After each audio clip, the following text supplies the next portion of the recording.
ఈ దినాలలో కుటుంబాలలో చూసినట్లయితే అత్తాకోడళ్ళ మధ్యలో చాలా పరిస్థితులు తారుమారవుతూ ఉన్నాయి. కొన్ని విన్నపాలు దేవుని సన్నిధికి వస్తూ ఉన్నప్పుడు మరి చాలామందికి దేవుని యొక్క వాక్యాన్ని తెలియజేస్తూ ఉన్నాం.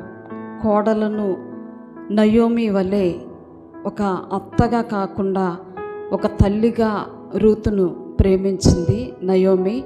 అలాగనే రూతు కూడా ఒక అత్త వలె కాకుండా, అత్త అనకుండా తల్లి వలె రూతు కూడా మరి నయోమిని ప్రేమించినట్లుగా మనం చూస్తున్నాం.